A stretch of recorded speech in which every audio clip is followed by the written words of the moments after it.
अस्सलामु अलैकुम वरहमतुल्लाहि वबरकातुह। मोहतरम दोस्तों, उम्मीद है कि आप सभी लोग खैरियत से होंगे।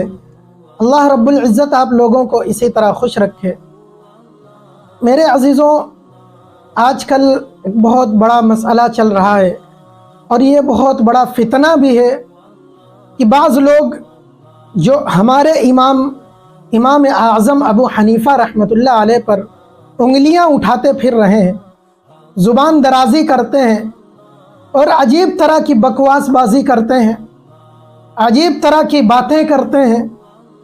कोई कहता है कि ये काफिर हैं, कोई कहता है इनका ईमान सलामत नहीं, तो कोई कहता कि ये ऊपर से तो नबी की मोहब्बत दिखलाते थे लेकिन अंदर से ये नबी का बुग़्ज़ रखते थे, नाउज़ बिल्लाह, नबी से दुश्मनी थी। और दलील क्या पकड़ते हैं, आप दलील सुनिएगा। मैं आज आप लोगों को फतवा भी दिखाऊंगा और दलील भी उनकी बतलाऊंगा। ये लोग कहते हैं कि इमाम साहब रहमतुल्लाह अलैह का जो एक फतवा है कि 4 रकात वाली नमाज में, 4 रकात या 3 रकात वाली नमाज में जो दूसरी रकात में कायदा है, जब बैठा जाता है तो उस दूसरी रकात में जो कायदा है उस पर अगर कोई शख्स बैठा और फिर अत्तहियात पढ़ के तीसरी रकात के लिए खड़ा हो जाया जाता है। अगर कोई शख्स उस कायदे में बैठकर अत्तहियात पढ़कर अगर उसने दुरूद शरीफ पढ़ लिया, यानी यहाँ तक भी पढ़ लिया अल्लाहुम्मा सल्ली अला मुहम्मद, मुहम्मद तक अल्लाहुम्मा सल्ली अला मुहम्मद कह लिया, या भूले से और पढ़ गया, गलती से और पढ़ गया, तो इमाम साहब रहमतुल्लाह अलैह का मसलक है, फतवा है कि उस पर सजदा सहव वाजिब हो जाता है, यानी वो सजदा सहव करेगा। तो अब ये लोग हैं चालू हो जाते हैं कि ये देखो नबी का नाम लेना सजदा सहव वाजिब कराए दे रहा। मतलब इतनी नफरत है अहनाफ को, इतनी नफरत है इमाम अबू हनीफा को कि नबी का नाम अगर भूले से या गलती से नमाज में ले लिया तो नमाज ही गई, अगर सजदा सहव न किया। ये कैसी बात हो गई मेरे अजीजों। इसी पर एक वाक़या मनक़ूल है, मैं आपको वो सुना देता हूँ कि इमाम साहब रहमतुल्लाह अलैह ने जब ये फतवा दे दिया तो हुजूर सल्लल्लाहु अलैहि वसल्लम की ख्वाब में आपने ज़ियारत फरमाई। तो आप सल्लल्लाहु अलैहि वसल्लम ने भी यही सवाल किया कि ए इमाम अबू हनीफा, तुम ये बतलाओ कि कोई शख्स अगर मुझ पर दुरूद पढ़ता है तो तुम उस पर सजदे सहव वाजिब कह देते हो। तुमने सजदे सहव वाजिब कर दिया, फतवा लगा दिया। तो इमाम साहब रहमतुल्लाह अलैह ने जो जवाब दिया वो सुनिए। इमाम साहब रहमतुल्लाह अलैह फरमाते हैं, या रसूल अल्लाह, जो शख्स अत्तहियात के बाद दूसरी रकात में अत्तहियात के बाद दुरूद शरीफ भूले से पढ़ लेता है तो मैं फतवा लगाता हूं कि सजदा सहव वाजिब है वो इसलिए कि उस शख्स ने दुरूद शरीफ भूले से पढ़ा था, उस शख्स ने दुरूद गलती से पढ़ा था।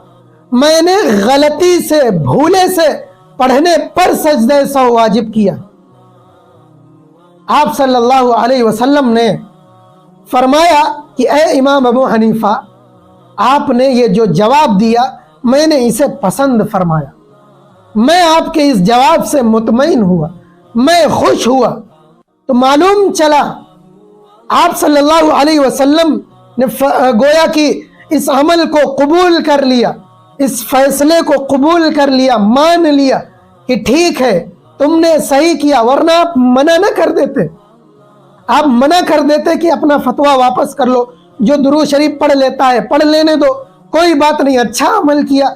लेकिन चूंकि आपने इसे पसंद फरमाया चुनांचे इसको ये फतवा लगा दिया गया। क्यों न लगता? नबी का नाम तुम भूले से लोगे, नबी का नाम तुम गलती से लोगे, ये कैसे बर्दाश्त हो सकता था? अब आप खुद देख लो, वाज़ेह है कि दूसरी रकात के कायदे में جب آپ کو پتا ہے کہ آپ التحیات پڑھتے ہو، اب آپ اگر غلطی سے یا جان بوجھ کر درود شریف پڑھ لیتے ہو تو کہیں سے ثابت ہو تو بتا دو، کہیں سے ثابت ہے؟ نبی سے ثابت ہے، صحابہ سے ثابت ہے کہ دوسری رکعت کے بعد بھی آپ، دوسری رکعت کے قاعدے میں آپ التحیات کے بعد درود شریف پڑھ لو، کہیں سے ثابت ہو تو لا کر دکھا دو۔ اور جب ثابت نہیں تو آپ کیسے کر سکتے ہو؟ اگر آپ جان بوجھ کر کیا آپ نے تو بھی گئے، اور اگر غلطی سے کر لیا تو پھر یہ ہے کہ سجدہ سو آپ پر واجب ہو جائے گا، سجدہ سو آپ پر لازم ہو جائے گا، آپ سجدہ سو کر لو، نماز آپ کی مکمل ہو جائے گی، درست ہو جائے گی، کیونکہ آپ نے غلطی سے کیا۔ تو یہ واضح ہے کہ یہ امام صاحب نے اپنی طرف سے نہیں کیا، وہی فتویٰ، اب فتویٰ آپ کو دکھا دیتے ہیں۔ پہلے تو آپ فتویٰ دیکھ لیجئے، میں اسے آپ کو پڑھ کر سنا دیتا ہوں کہ وہ فتویٰ کیا ہے۔ فتویٰ یہ ہے کہ 4 رکعت یا 3 رکعت والی فرض نماز کے جو قاعدہ ہوتا ہے، دوسری رکعت میں تشہد کے بعد درود شریف پڑھے بغیر فوراً تیسری رکعت میں کھڑے ہو جانا یہ لازم ہے۔ دوسری رکعت میں التحیات پڑھا آپ نے، پھر فوراً کھڑا ہو جانا کیا ہے؟ لازم ہے۔ لہٰذا اگر کوئی بھولے سے درود شریف شروع کر دیا تو آتا ہے کہ اسے چھوڑ کر تیسری رکعت کے لیے کھڑے ہو جانا چاہیے، اور آخری رکعت میں سجدہ سہو کرنا چاہیے۔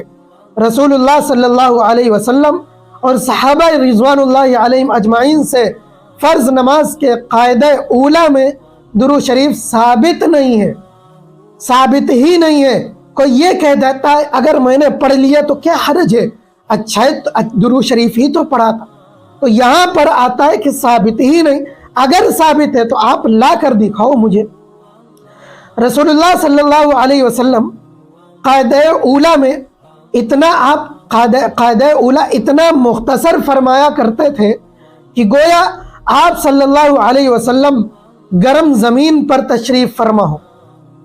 آپ دیکھ لو، آپ کی گاڑی کھڑی ہوتی ہے دھوپ میں، گرمیوں میں، مئی جون میں آپ کی گاڑی کھڑی ہو، آپ گاڑی اٹھاتے ہو، گدی پر بیٹھو تو چپ سے آپ کے لگتی ہے، مقعد آپ کا گرم ہو جاتا ہے، آپ کھڑے ہو جاتے ہو فوراً، اسے گدی کو ٹھنڈا کرتے ہو کہ تھوڑی ٹھنڈی ہو جائے، گرم کپڑے کو پانی میں ڈبو کر گدی پر رکھتے ہو۔ گویا یہ تشبیہ دی گئی ہے کہ فوراً آپ اس طرح کھڑے ہو جاتا جیسے زمین جو ہے گرم ہو، چپ سے لگی ہو۔ اتنی تیز رفتار ہوا کرتی تھی نبی علیہ السلام کی۔ اور بعض روایت میں ہے کہ گویا آپ صلی اللہ علیہ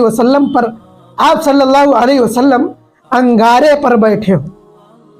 پہلے قاعدے میں آپ التحیات کے بعد اتنی تیز کھڑے ہو جایا کرتے تھے گویا کہ آپ انگارے پر بیٹھے ہو، یعنی قاعدہ اولا سے تیسری رکعت کے لیے جلد اٹھنے سے یہ کنایا ہے۔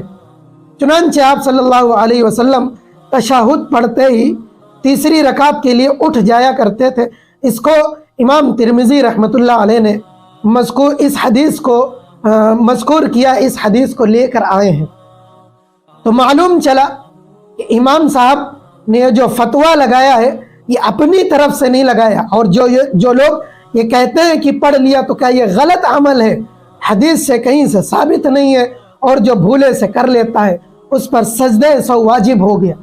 میرے عزیزو، امید ہے کہ اس اشکال کا آپ کو جواب مل گیا ہوگا۔ اللہ رب العزت ہم سب کو کہنے سننے سے زیادہ عمل کی توفیق عطا فرمائے۔ وآخر دعوانا ان الحمد للہ رب العالمین۔